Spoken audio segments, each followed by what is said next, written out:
Welcome, all ye English learners of the world, to the second installment of my famous quotes from American movies series. We're going to be taking a look at Dead Poets Society and one of the iconic scenes in the movie, and we're going to extract some English and hopefully you can learn something. As for level, I would say this is probably intermediate to advanced, but everybody's welcome to listen and learn. And special welcome to my guests in St. Simons, Georgia. Feel free to critique and have fun. Here we go. But while you may, old time is still a-flying, and this same flower that smiles today, tomorrow will be dying. The Latin term for that sentiment is carpe diem. Seize the day. Gather your rosebuds while ye may, because we are food for worms, lads. Because believe it or not, each and every one of us in this room is one day going to stop breathing, turn cold, and die. I'd like you to step forward over here. Peruse some of the faces from the past. You've walked past them many times. I don't think you really looked at them. They're not that different from you, are they? Invincible, just like you feel. The world is their oyster. They believe they're destined for great things, just like many of you. Did they wait till it was too late to make from their lives even one iota of what they were capable? Because you see, gentlemen, these boys are now fertilizing daffodils. Yes. Okay, so let's take a look at what we got from there. The main quote I seized on. Interesting, I use the word seize. Carpe diem. Seize the day, boys. Make your lives extraordinary. Okay, sounds great, right? So everybody knows carpe diem is Latin for seize the day, right? So let's go on. I'm going to read this. So that you'll notice that clip has some extra stuff in it, but I just took one small part and I'll read it to you. It's from Mr. Keating, who's played by Robin Williams. The world is their oyster. They believe they are destined for great things, just like many of you. Their eyes are full of hope, just like you. Did they wait until it was too late to make from their lives even one iota of what they were capable? Because you see, gentlemen, these boys are now fertilizing daffodils. But if you listen real close, you can hear them whisper their legacy to you. Go on, listen. Can you hear it?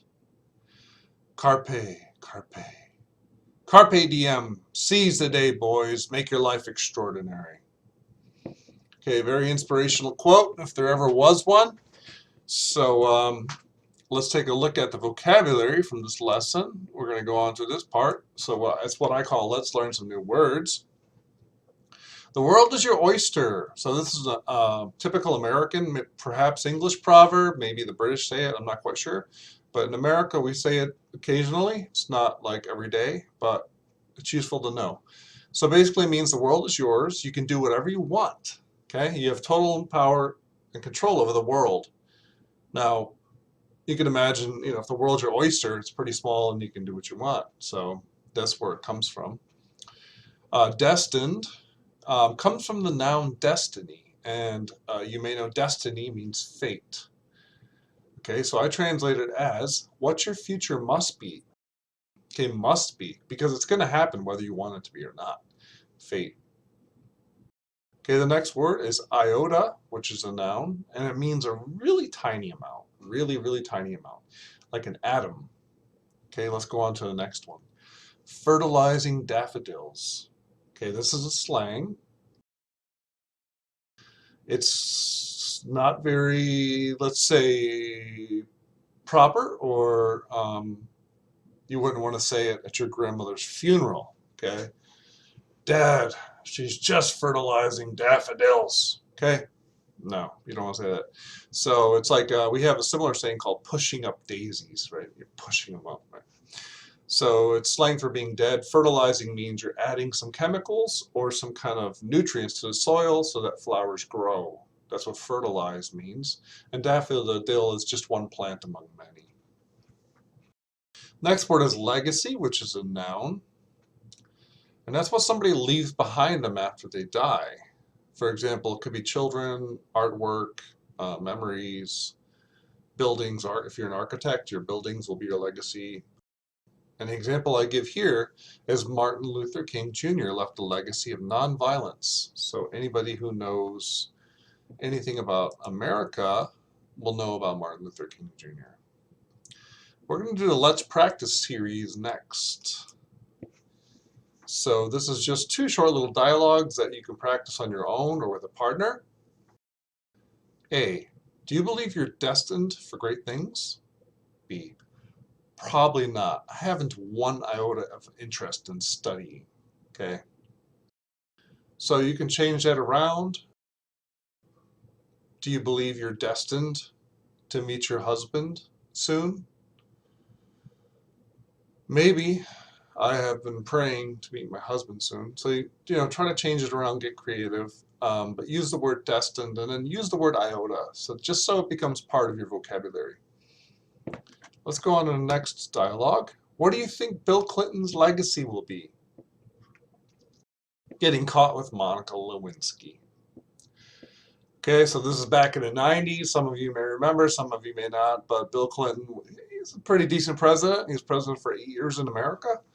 And his legacy, unfortunately, will be what he did with Monica Lewinsky in the White House. So, but what I want you to really notice is the answer is a ing verb, a past participle, with a past tense verb, and then you have something else. So let's change it to something else.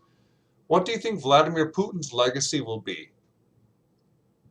My answer would be being the 21st century, being the 21st century Tsar of Russia. Okay. So notice I'm using being, okay, ing verb, and then whatever, blah, blah, blah. Okay, so you practice this yourself, practice with a partner. If you want to practice with me, give me a shout out. We'll practice together. All right. So the next section is let's talk about it. I have all these questions here. These are questions that you can talk about with your friends, with yourself.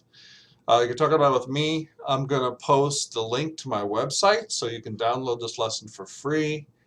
And I hope you learned something because that's why I'm doing this. And I hope that all of my 15 years experience of teaching English to foreigners, in other words, people of the world, will be helpful to you. Well, thanks for watching, and I hope to see you soon.